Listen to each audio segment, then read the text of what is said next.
Assalamualaikum warahmatullahi taala wabarakatuh. Alhamdulillahirabbil alamin wassalatu wassalamu ala asyrafil anbiya'i wal mursalin wa ala alihi washabbihi ajmain. Tuan-tuan dan puan yang dirahmati Allah sekalian, kita sudah menghampiri kepada bulan Ramadan, bulan yang dirindui oleh keseluruh umat Islam dan orang-orang yang bertakwa. Bersedia ataupun tidak, tuan-tuan dan puan, Ramadan akan menghampiri kita. Sebagaimana kita selalu membicarakan tentang tema baju raya kita, mana mungkin kita lupa untuk membicarakan tentang persiapan menuju Ramadan. Tinggal sahaja beberapa hari dalam kita menuju Ramadan. Ayuh saya kongsikan bersama tuan-tuan dan puan berkenaan tips menghadapi menuju Ramadan. Yang pertama, tuan-tuan dan puan yang dirahmati Allah sekalian, adalah mempersiapkan rohani. Persiapan rohani ini adalah amat penting. Ini bagi memastikan segala amal ibadah yang kita lakukan adalah ikhlas kerana Allah Ta'ala. Antara kaedah persiapan rohani yang boleh kita lakukan adalah dengan kita memperbanyakkan bertaubat kepada Allah Subhanahu Wa Ta'ala, memperbanyakkan istighfar kepada Allah Subhanahu Wa Ta'ala, melatih diri supaya sentiasa berpuasa sunat, berlama-lama dengan Al-Quran. Nabi SAW pernah berpesan kepada kita, dalam hati kita, dalam jasad kita ada seketul daging.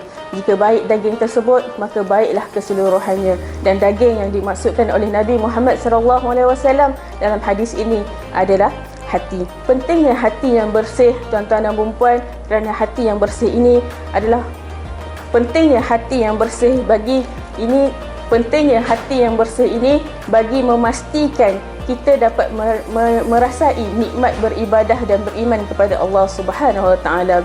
Yang kedua adalah kita perlu menambah ilmu ataupun refresh balik ilmu yang berkaitan dengan puasa. Okey, puasa seperti mana yang kita tahu, puasa ini adalah salah satu daripada ibadah utama pada bulan Ramadan. Oleh yang demikian, pentingnya untuk kita ini sentiasa refresh balik ataupun tambah ilmu berkaitan dengan Ramadan. Antara ilmu yang boleh kita ambil kira adalah contohnya berkaitan dengan hukum hakam berpuasa, yang hikmahnya, perkara yang membatalkan puasa dan sebagainya. Ini bagi memastikan bahawa segala amal ibadah yang kita lakukan itu tidak menjadi sia-sia. Tips yang ketiga, tuan-tuan dan puan, adalah menjaga kesihatan fizikal. Tubuh badan yang Allah kurniakan pada kita pada hari ini, tuan-tuan dan puan, adalah satu amanah Allah kepada kita. Menjaga kesihatan ini penting dalam kita menjaga kesihatan ini penting dalam kita melakukan persiapan menuju Ramadan. Okey, antara perkara yang boleh kita lakukan adalah dengan mengamalkan pemakanan yang sihat, pemakanan yang seimbang. Okey, kita ni tuan-tuan dan puan mengimpikan satu tubuh badan yang bila kita masuk sahaja Ramadan, tubuh badan yang sihat dan bersemangat. Alangkah ruginya bila kita masuk sahaja Ramadan, tubuh badan kita adalah tubuh badan yang lemah dan tidak sihat. Ini kerana ia akan memungkinkan kita ini sehingga tidak mampu untuk menyempurnakan ibadah puasa tersebut. Tubuh badan yang sihat juga, tuan-tuan dan puan, dia akan memudahkan lagi kita untuk melakukan amal-amal ibadah sunat seperti solat tarawih, qiyam dan tadarus Al-Quran. Tips yang seterusnya adalah persiapan ekonomi. Jangan kita ambil mudah dengan persiapan ekonomi ini, tuan-tuan dan puan, sebagai satu langkah persiapan kita menuju Ramadan. Orang yang berkemampuan hendaklah sentiasa memperbanyakkan bersedekah. InsyaAllah ganjaran yang menantinya adalah ganjaran yang besar. Tips yang kelima, tuan-tuan dan puan dirahmati Allah sekalian, adalah kita dengan menghidupkan sesuana Ramadan. Untuk menghidupkan sesuana Ramadan ini bukannya susah. Okay? Kita boleh, macam mana kita untuk menghidupkan sesuana Ramadan ini bukannya susah. Kita boleh menghidupkan sesuana Ramadan ini bersama keluarga dan rakan sekerja kita. Antara perkara yang boleh kita lakukan adalah kita berkongsi hadis-hadis ataupun ayat Al-Quran tentang Ramadan. Ataupun juga kita mungkin boleh melakukan gotong royong, membersihkan sejadah, pakaian solat dan sebagainya. Antara kaedah lain juga mungkin kita boleh memasang ayat-ayat Al-Quran tentang Ramadan, ataupun mungkin juga tentang lagu-lagu yang boleh membangkitkan jiwa dan roh Ramadan tersebut.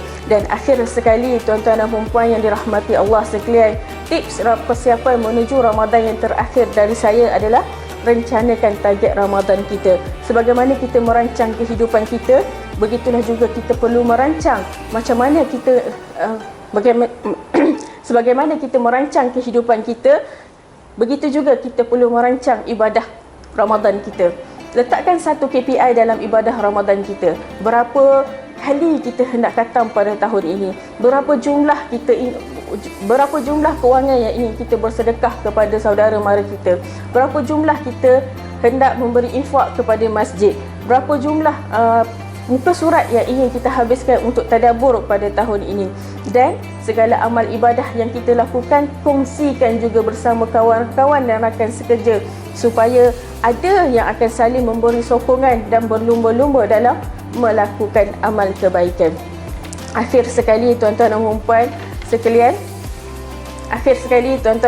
sekalian, marilah kita sama-sama berdoa kepada Allah Subhanahu Wa Taala, semoga Allah rezekikan kepada kita untuk sampai kepada bulan Ramadan, bulan yang kita sangat rindui, bulan yang padanya ada 1001 rahmat padanya, bulan yang disebut-sebut, yang diingat-ingati oleh para sahabat.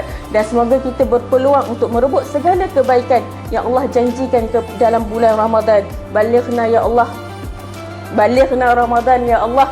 Semoga kita